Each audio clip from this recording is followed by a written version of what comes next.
Audio, what's lacking there? All you cranksters, welcome to the nursing home.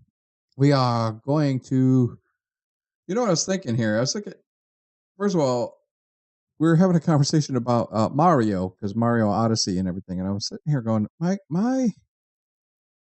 family, half of my family is like Italian, and it's not Mario. The Japanese want to go, it's me, Mario, which sounds a lot better, but really, every Italian person I've ever known always says it's Mario.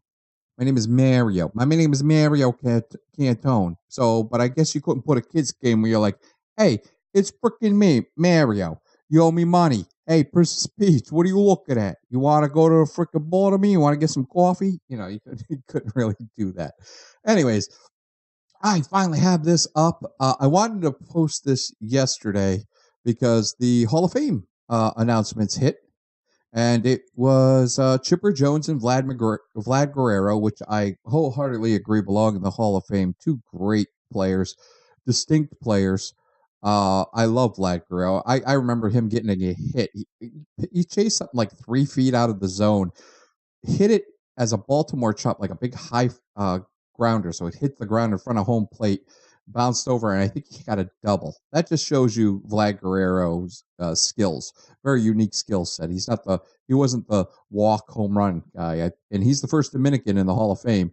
And it used to be you don't walk off the island, you have to hit. So they never really took walks, and they didn't like to strike out. So that was a good time during the 80s, 90s, and things like that, where it wasn't like walks. Now it's a lot of walk. Oh, you need on base percent. If you hit 220 and you have a on base percentage of 370, you're a good player. Ugh, it doesn't jive well with me. Trevor Hoffman, I think, Trevor Hoffman, the closer. I'm not too hyped up on closers making the Hall of Fame. I think they're very good ball players, but really most of them are failed starters. So I guess it's just not for me. Same thing with Edgar Martinez, who didn't make the Hall of Fame, but he was only a DH. So you're only playing one facet of the game. You could be really good at it, but are you really a Hall of Famer? That's my gist.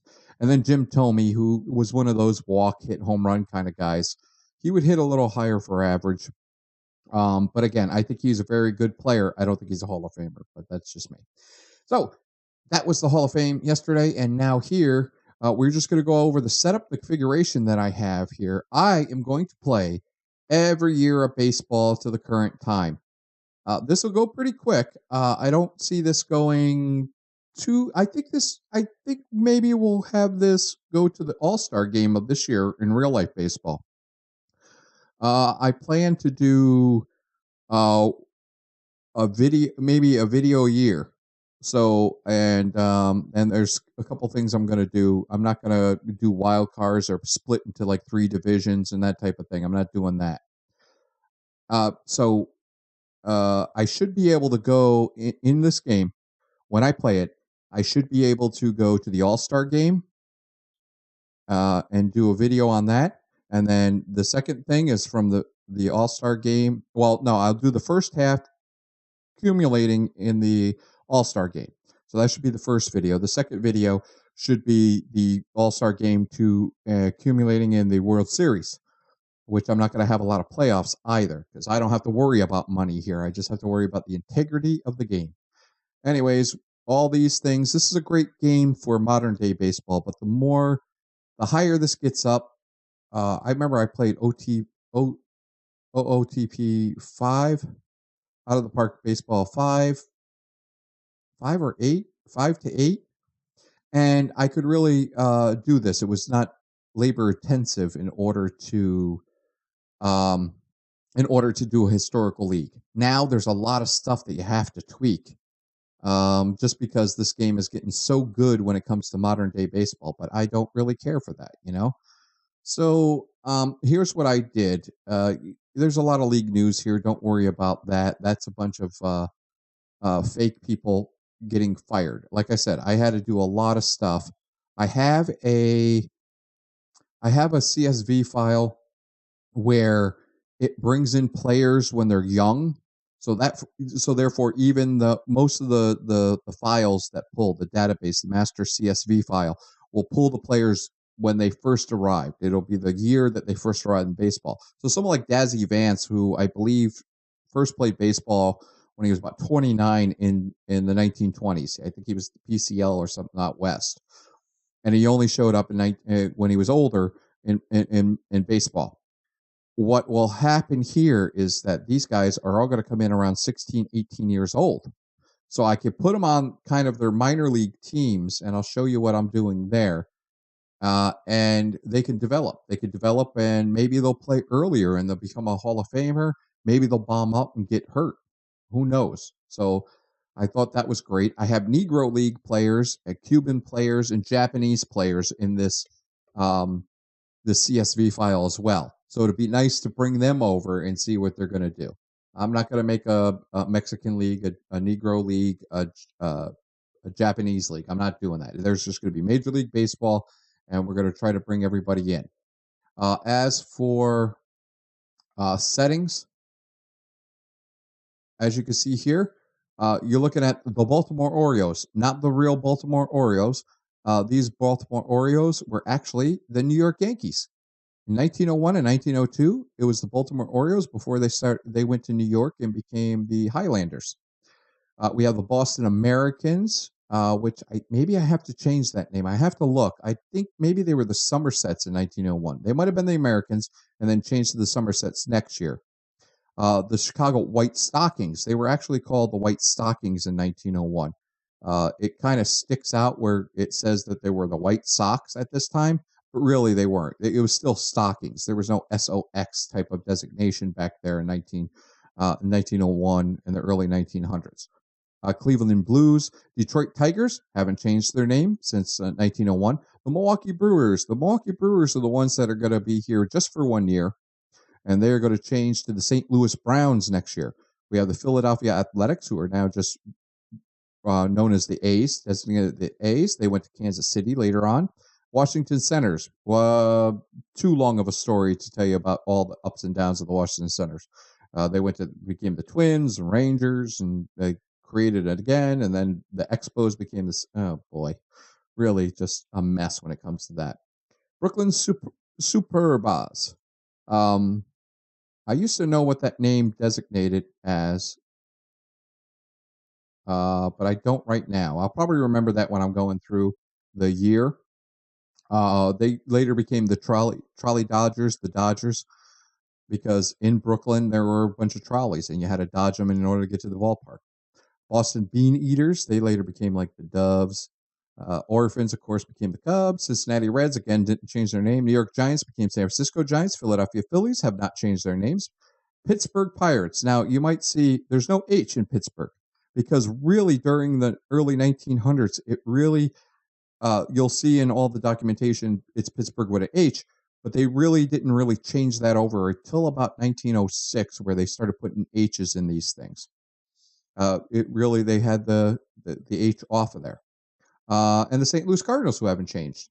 So we have those, and let me go to the rules. We'll go through these league settings, and then we'll go up to the AAA.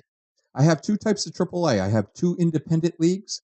I'm putting a lot of Negro League players just to kind of make it where it's sort of like with America's attitude during this time. The more Western League, which here really isn't Western. And I will create the PCL, the Pacific Coast League, which was out in the West Coast, and they were a lot more tolerant of people despite their color. I mean, they had Chinese people, Mexicans, and black people that would leave America, eastern and southern areas, and go off there where they were judged more by the what they could do and the character that they had instead of their skin color. How things have changed. Anyways, we have active roster size, 18 players. I got no secondary roster, no expanded roster size. The roster date has to be changed there. It has to be there. Color barrier is enabled. And this is something new, I think, in the last two versions, because I don't ever remember this. The color barrier is enabled just in case one of these teams. I'm going to be controlling all the teams until about 1904. All the trades are going to be accurate. So from 1901 to 1904, when they began the accord of having a peaceful 2 leagues under one umbrella type of thing, I'm going to have it because there's a lot of stealing of players' contracts and such. There's a lot of swiping of players, and I really want to do that. I really want to make sure that they do that before I let the AI take over. I want to grab all the players and put them over in St. Louis, because what happens is when the players come in and get imported, it's going to look terrible. There's going to be some players that will never see the light of day simply because they're going to import, say, on the Cardinals, who lost a lot of players to the Browns, and the Cardinals are going to have way too many players. So I want to do that until 1904. After that, trades kind of evened out. There wasn't a lot of poaching of players back after 1904 until the Federal League came around in the 1915.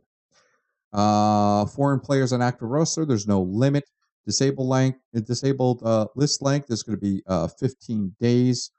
I'm just going to keep that as default. Maybe I should change that to 7 days or 10 days. I don't know. Now, keep it at 15 days. Disable right to refuse minor league assignment, because back then you really didn't have a say. If a team wanted to get rid of you, even if you were a very good player, the reserve clause was highly in effect and you're gone. Allow incomplete minor league rosters, ghost players. I put yes, even though we really don't need that, because our minor league rosters have a reserve roster as well, and they have a 30-man team.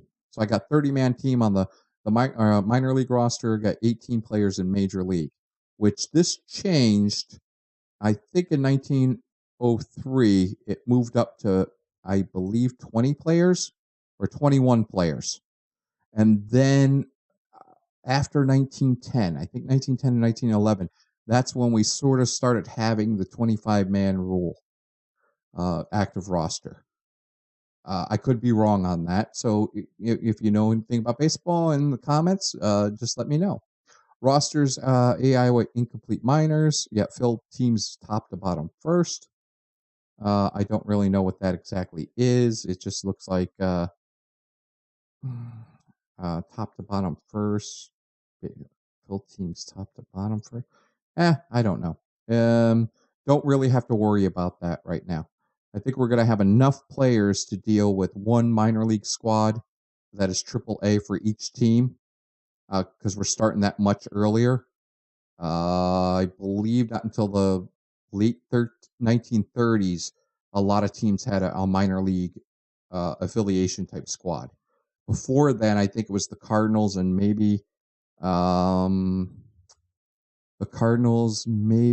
Cubs and the Yankees and the Athletics that had that because Branch Rickey was instrumental in doing the minor league roster, and any team that could afford it sort of followed his lead, because the Cardinals are second behind the Yankees in total World Series and winning percentage, I believe.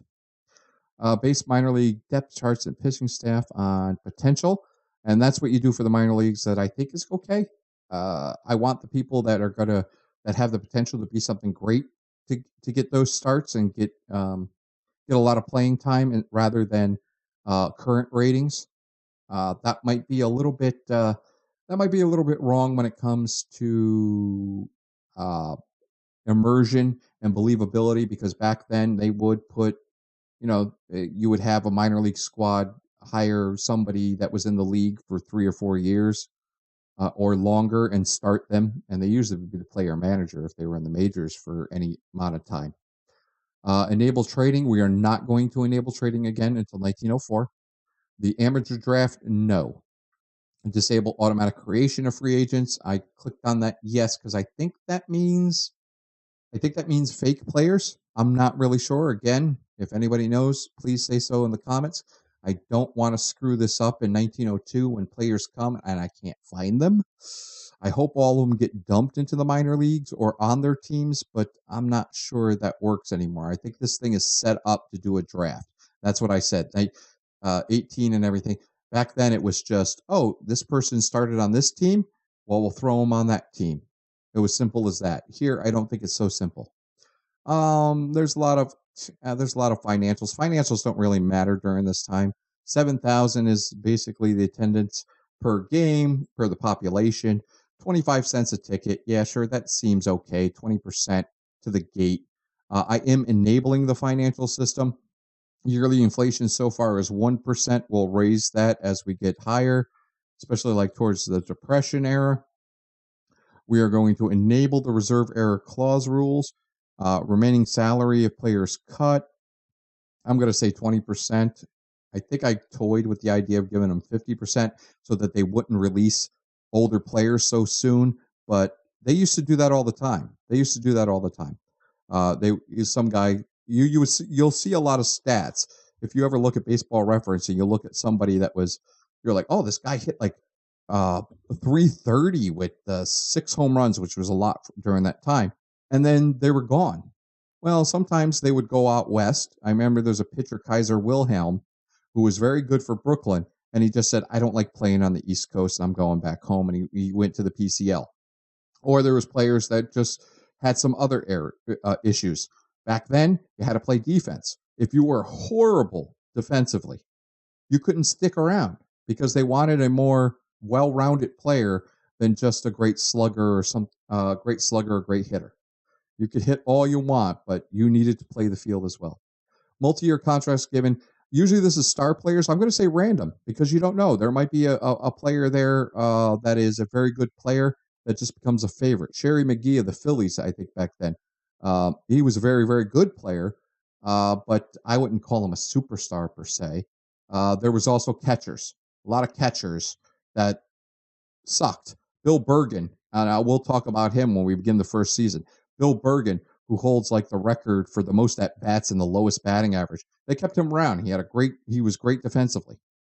Guaranteed contracts are only star players. So you could get a random player to give him a 3-year contract, but you could cut him and pay the 20% after the second year. Not a problem if you drop too much. Guaranteed contracts, only star players, and I will probably be giving those contracts out. I don't want a lot of flipping. I don't want Ty Cobb to be traded to 5 teams. It just doesn't make sense during the time.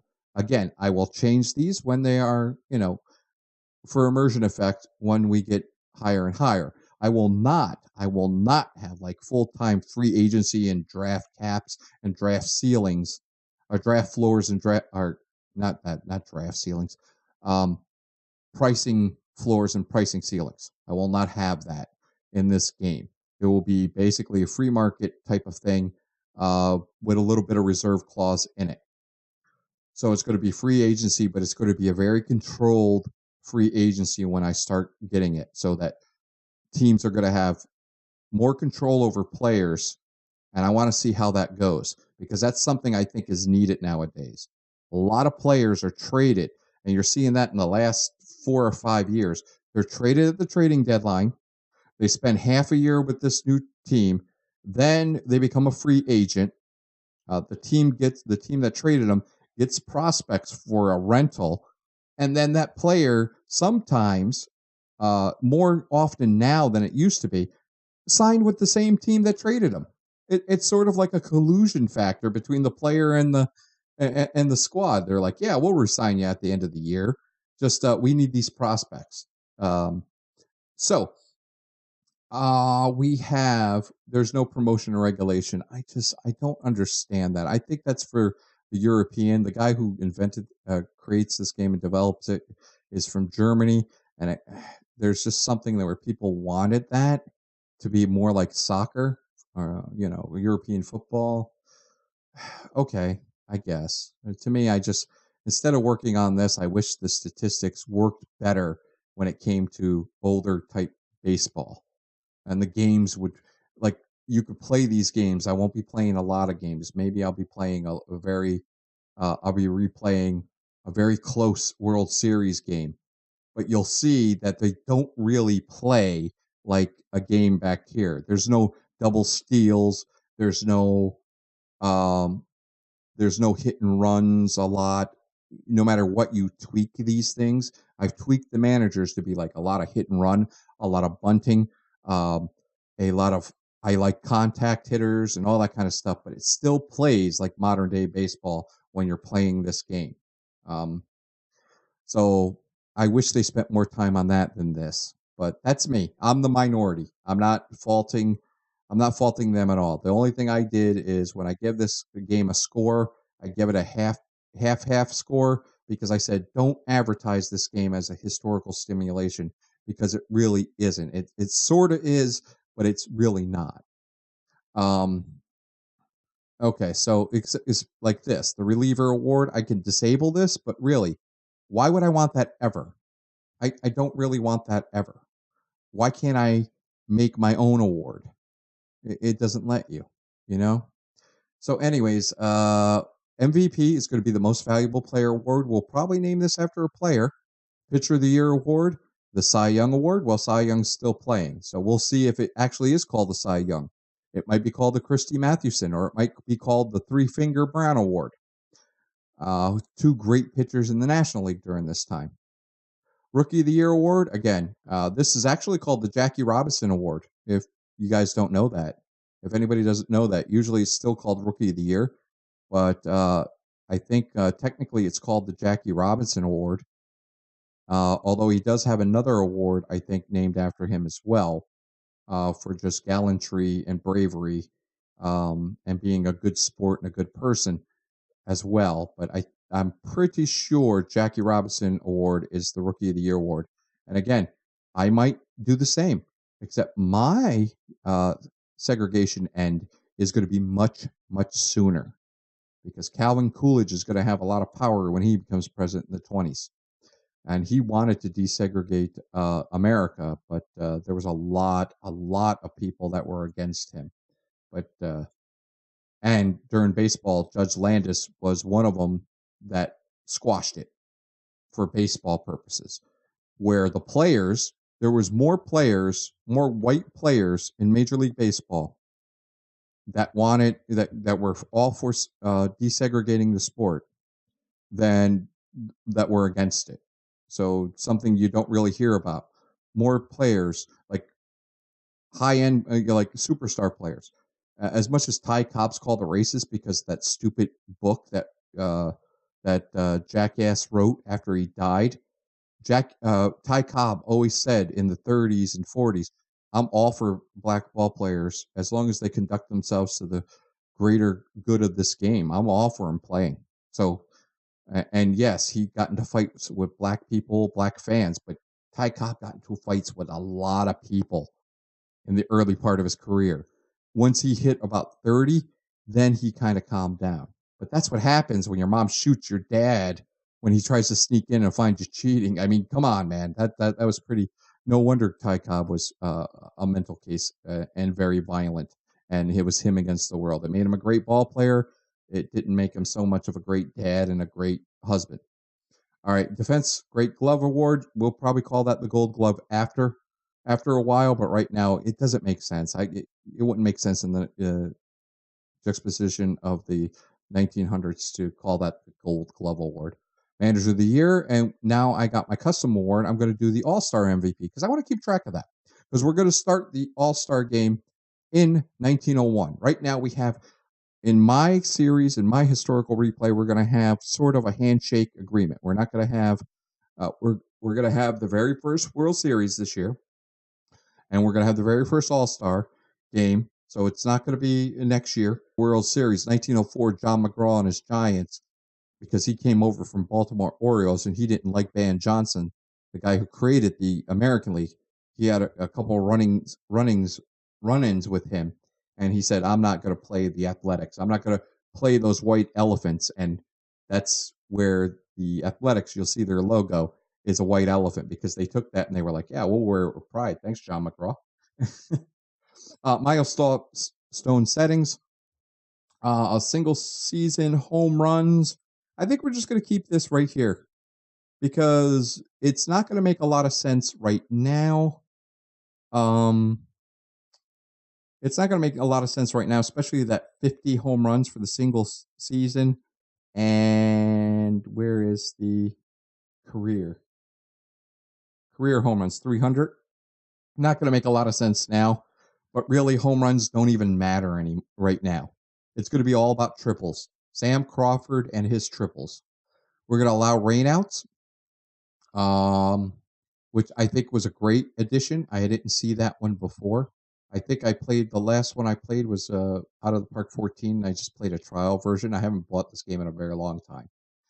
140 games. It's going to be 140 games for a couple of years, I believe. And then it goes to 152 games, and that is where it's going to stay. Or 154 games, and that is where it's going to stay. I think it's in 1903 it turns to 154. I might be wrong, and it might be next year, but that'll generate itself. Because I believe I have all the schedule loaded from files. So the All-Star Game's probably going to take place in when there's games going on. So there might be a couple of games, and then the All-Star Game's going to happen at the same time. So that's a little weird, but hey, no one cares about the outcome of the All-Star Game. It's not going to count for anything. And yeah, that's going to go to 154, and that is where it's going to stay. When expansion comes, then we'll look at it again. But right now, I'm probably going to keep it 154, even when expansion comes, because I think they come 2 at a time and then 4 at a time. I might forego any kind of expansion like the Diamondbacks and the Rockies. I might not even do those. I'll have to see. Schedule spring training? Not yet. Not yet. We're not going to do that yet because that was not a big thing in 1901. They get together and they would go down south, a couple of teams. The more competitive ones, like John McGraw, would schedule spring training, but a lot of other teams wouldn't. So it's not a big deal. And again, we're going to revisit most of these things back are in the 1910s, where spring training becomes a commonplace, and we might have the Hall of Fame might be called into question. We'll see. All-Star Game, we're going to automatically schedule the All-Star Game. No, we're not going to decide home field. What a stupid rule that was. Allow human managers to vote for All-Stars? No, because I am the commissioner, and I will vote for the All-Stars. There might be some players on there that make the All-Star team because they're doing great defensively, even though they're hitting at like 230. Back then, a good shortstop, well, actually, it was more third base was the more prime position because a lot of bunts would occur. So if you had a good third baseman who could pick it up barehanded and throw it and just nail the guy at first, that would take away a lot of the offense for the other team, because a lot of these scores were maybe 3-2, 3-1, a lot of 1-0 kind of games going on. So a third baseman was a very important a defensive person back here, even probably more so than the shortstop. So keep that one in mind. But yeah, if somebody's having a great season defensively, yeah, they deserve the All-Star Game back here in the dead ball era.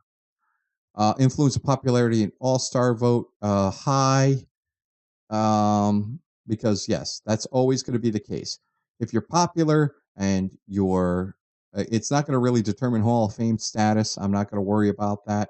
I'm going to remember the players that made an impact, believe me.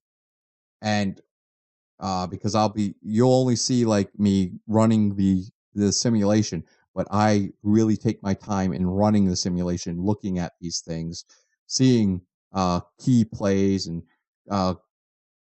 looking back at 5-hit games and all that kind of stuff. I'll do that. Force all teams to be represented. Yes, because that's what the All-Star Game is in baseball. You have to have, it's for all the fans of all the teams. I think it's a good thing. Most people don't. All right. But there you go. Disable playoffs? No. But break ties with tiebreaker games? Of course. Alternative whole field for final playoffs? Yes. Okay. We're not going to use this. Right now, World Series is best of 7. So it's going to be the best of 7. We're not going to do the best of 9 like it was in 1902. It's just going to be the best of 7 from here on until the end of time. Stagger starts between sub-leagues. I don't really know what that means. So, players, I had to go through all of this. I had to edit these because, again, this is so much made for modern day baseball that this made no sense. There had people from the Dominican, Venezuela, Puerto Rico. Puerto Rico wasn't even really, I don't even think it was called Puerto Rico back then. And the Dominican, I don't really think was highly even populated. So, anyways, so I got these guys. And if you look at the edit, I got 55 from the United States, 10% from Canada, 8.5 from England. And again, I'll be looking at these like every 5 years, and I'll be dwindling these down. There's going to be less people from England and Ireland. We got people from Cuba, of course.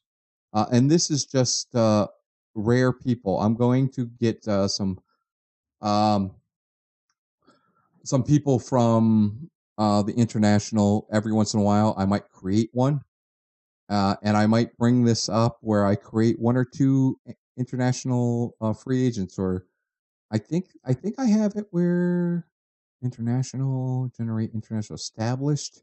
Again, this is all modern day baseball stuff, and I'm sorry. I don't like modern day baseball all that much. I just can't get into it. It's just become very, I don't know. It's just, I don't know. It's just, it's so much different than when I was growing up that I just can't get into it. If people love it, then that's great. You love it. You love modern day baseball. Good for you. It's your game now. It's not my game. I just give to the Hall of Fame right now. I don't really go see any games. I just give to the Hall of Fame. And I'm a sponsor, a patron of them. Okay, so I'm not expanding the league. I'm not doing anything automatically.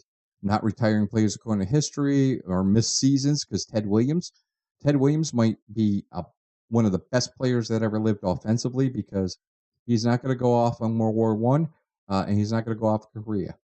For all intents and purposes, we're going to have peace, and love and happiness. Automatically import historical rookies. This is something that they did for fun, where they can use, you could get Mike Schmidt playing on the 1901 Red Sox and Cy Young playing in the 2015 Boston Red Sox.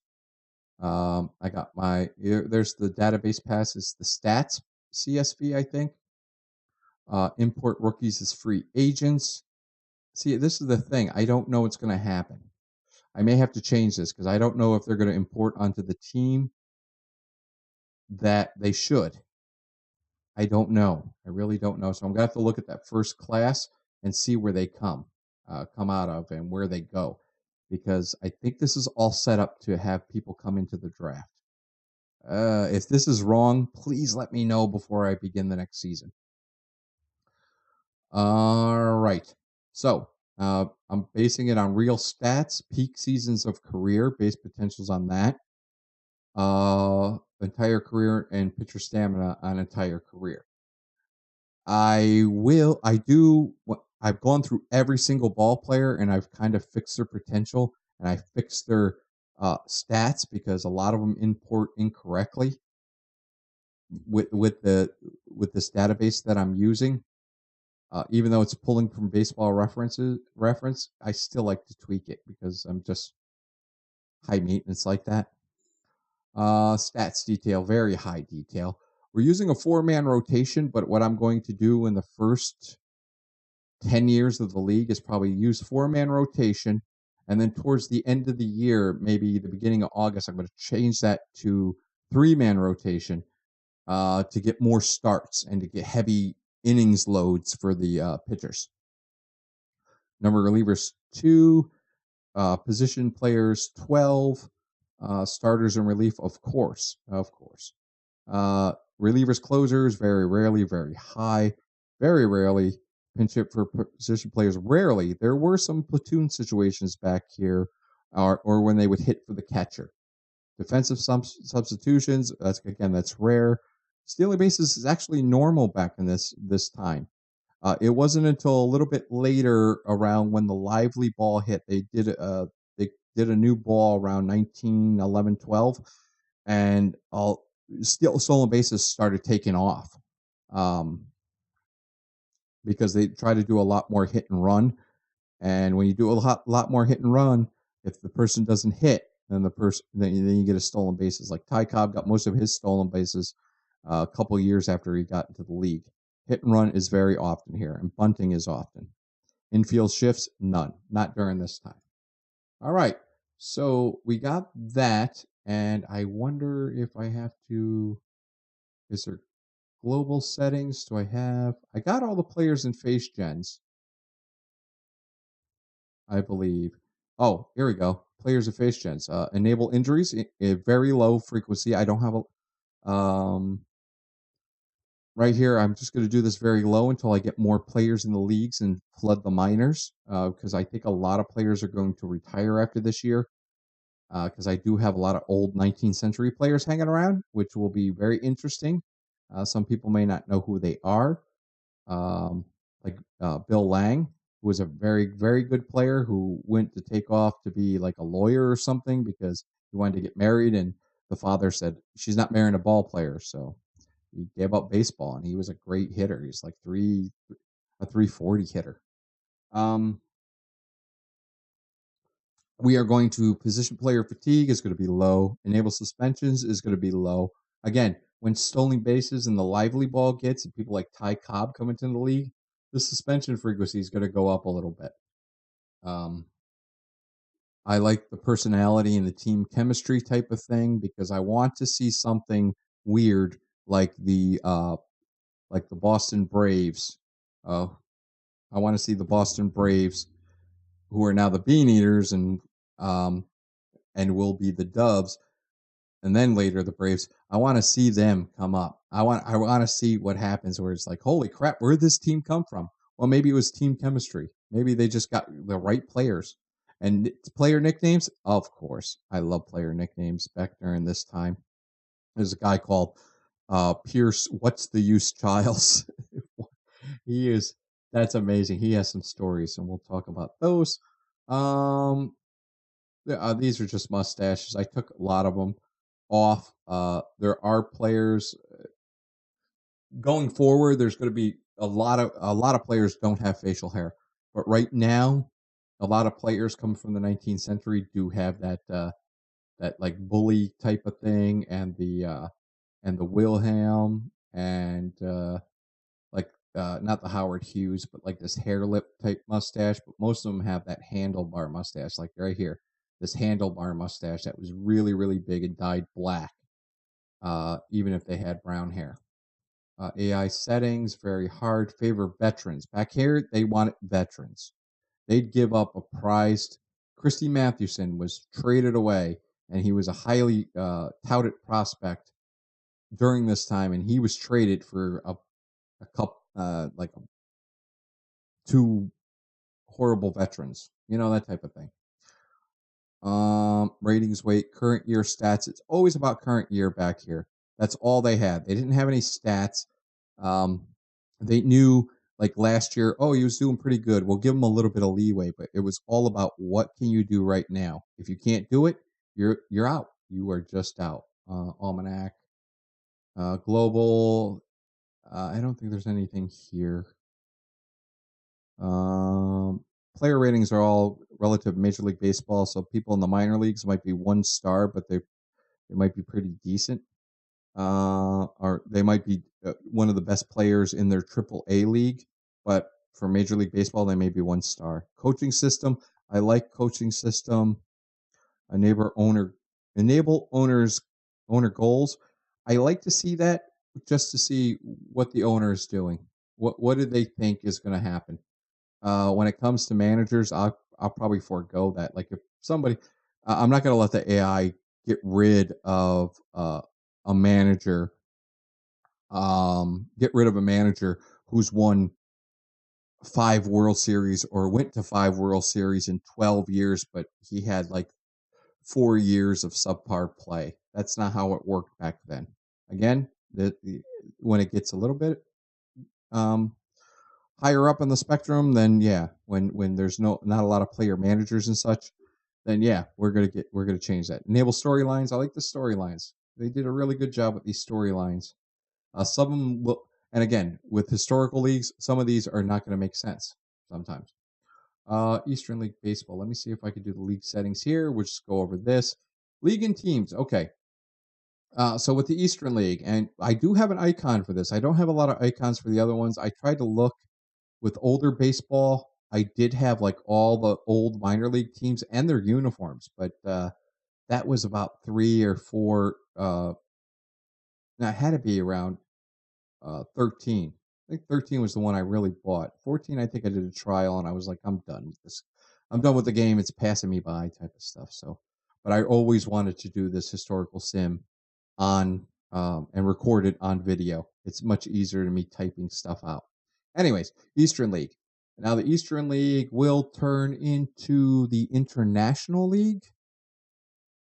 I believe it'll turn into the International League. Yes, it will, because the Montreal Royals are here. So we got the Montreal Royals, which are aligned with the Boston Bean Eaters. I try to make this kind of like close, you know. Buffalo Bisons. Oh, they're not Canadian. What am I doing? Wow. Why are all these Canadian? I really screwed the pooch here. I'm sorry. This is Canadian. There's Canada. So we got Buffalo Bisons.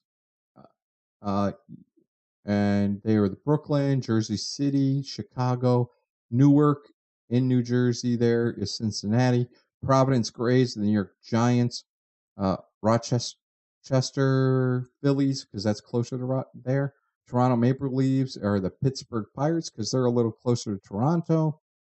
And Worcester Hustlers. They are the St. Louis Cardinals.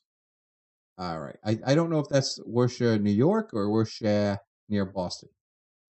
The rules here, and this is for these Eastern League, 35 players actual roster size. Disable length 15. Negro Leagues rules. I really don't even know what the hell the Negro League rules are. I guess no white people in there.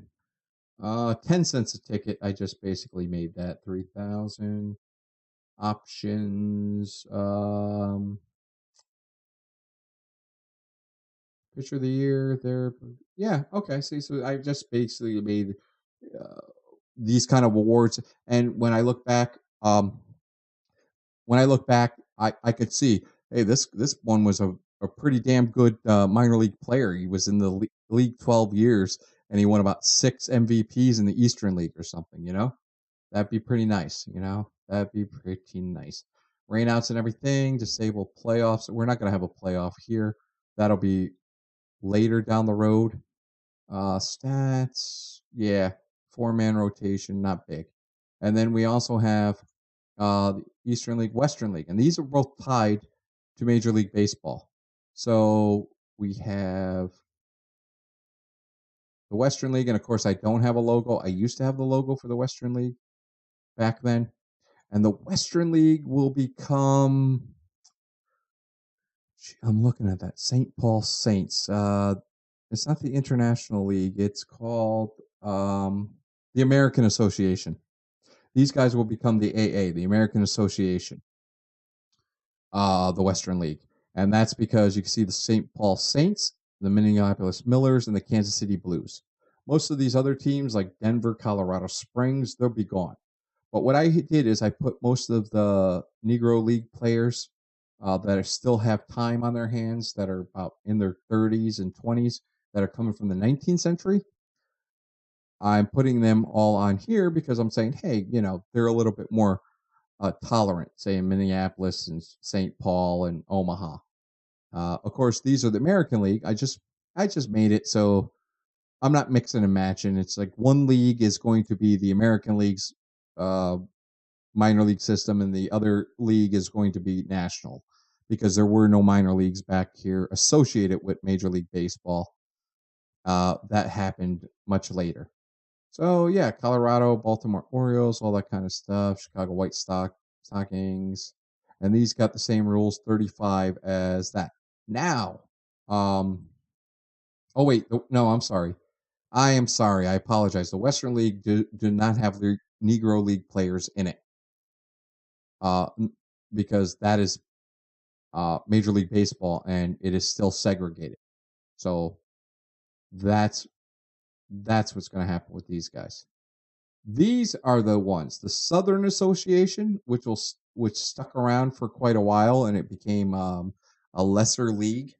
Ty Cobb got a start here in the Southern League, and the Western Association. These will probably go away. I think I may make them into AA leagues. I'll have to check Baseball Reference, but I might just do away with them later down the road. I don't know, because I don't think you can really hold a lot of players in this league with just the 16 teams, and a lot of them are probably going to retire. So, it's a main hassle. So the later we go down, by the 1920s, I should just have two minor league teams and a PCL. I think I'll have the PCL and these two minor league teams attached to baseball, which works fine. Just for, you got baseball players who are not in baseball anymore. Well, they can go to the PCL and they can still make a career out of it, And then these are, the Atlanta Firemen, the Birmingham Barons, which are still around. They're a AA team. Chattanooga Lookouts, same thing. They're still around. Little Rock, I think they changed their name. New Orleans Pelicans, I think they're back to being the Pelicans. And the Shreveport Giants, and they stuck around for quite a while. I think they went up to the 50s. Shreveport, as a bigger team. Now these rules here, they're only going to have a 30-man roster, but they also have a reserve roster that has no limit, because they're not tied to the Major League Baseball team. So I don't have to worry about 35. I put 35 for the two leagues, the Eastern and the Western League, attached to the American League and the National League. I made them 35 because, again, I'm pulling in young ball players that are eventually going to play. So if Joe Tinker's playing for the Cubs in a year, right this year, he's actually in the minor leagues for the Orphans right here, which they were called the Orphans because Cap Anson left them orphaned. And he gave up and he went to another team, and then he quickly retired.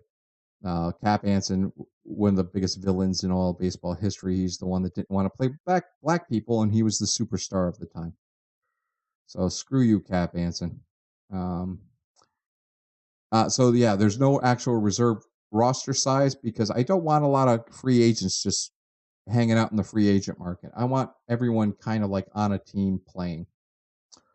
Financials here, 3,000. I put their attendance lower, a little bit lower than the ones, the Western and the Eastern League tied to the MLB, just because I thought it was a little bit.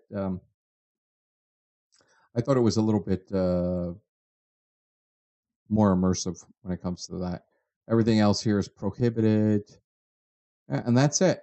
So enable manual Hall of Fame voting. Oh, I don't want that stuff. I did miss something. Well, good thing I went over all this stuff. I went over all this. And we don't care about any of that.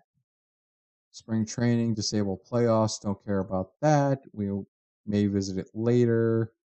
Generate free agents from independent leagues. Oh, this is why I put that edit type of thing, default player origin and such. Well, here we're going to have, these guys are all coming from America, the United States, so that's pretty good. And 1% is from random origin. So I am going to have free agents from independent leagues coming into these, the Southern Association and the Western Association. So let's look at the Western Association.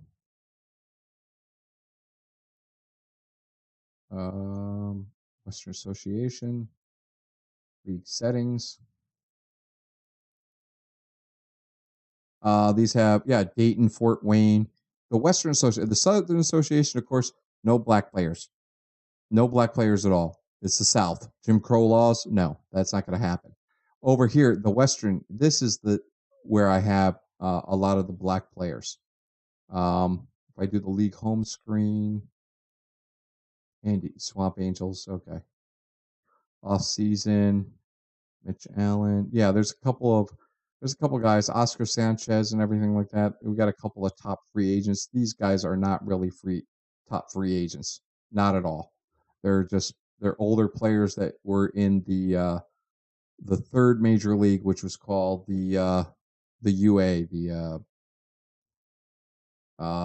player association. Well, they got the player association, and then they had I cannot remember the time. Cannot remember what the heck it was called. Not at all. But they were part of like some other association where there was 3 leagues at the time. All right, so Western Association in here, league settings here.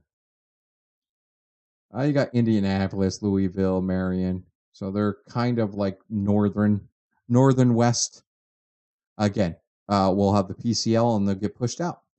And this one's 5 cents. Did I enable financial system 10%?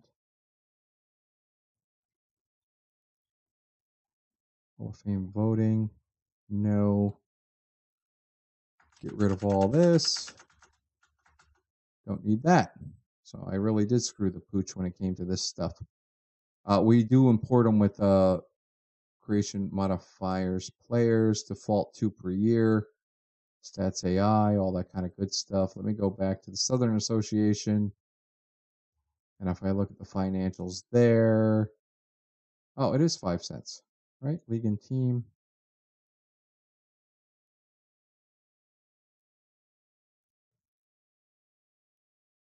Rules, financials. Nope. Yeah. Okay. 0.05. Like this 28.50. There. That'll be it. So if I go back to the financials, yeah, 5 cents. It just because that makes sense during the time. It was 5 cents to watch a ball game. Yeah. Anyway, so that's them. And we're going to go back to the Major League Baseball. You can see the team home screen. I got some of the these are basically standard. They're not exactly the great logos that happened during this time. I had to find the reds and all this kind of stuff. So a lot of logos were missing as well. So I had to find them. Again, not very conducive to doing a historical simulation. Anyways, I think I'm reaching up on 1 hour doing this setup and configuration, and I could talk for more. But we'll just end it with, I also have all the owners. So if you look at the Orioles, I got Sidney Frank, Boston Americas, Charles Sumners. I found all these pictures. I told you this is I go through a lot of this stuff just to pick up like all these things. Charles Ebbets Fields for the Brooklyn Superbas, who became the Dodgers. White Stockings, Clark Comiskey. Was it? I think, did I screw that up? I think I screwed that up. I think that's Charles Comiskey. I might be wrong. Clark Comiskey. Chicago Orphans, Albert Spalding, who was the old Phillies pitcher. Anyways, so yeah, that's what I did here, and we'll find that, and we'll find out that I also did a lot of personnel. All these, like the only Nolan, that is a definite pitcher, Edward. All the coaching staff here, even some of the team trainers are ex-ball players. So I got rid of all those guys, all the fake guys, and I put real guys on there. That's so we may have stuff looking at that. There might be a nice manager. The only Nolan might become like a great manager come down. Who knows? Anyways, thanks for watching. If you sat through all of this, and if you love baseball like I do, especially historical baseball, I hope you come along with that adventure. Thank you, and get out my ballpark, Alon.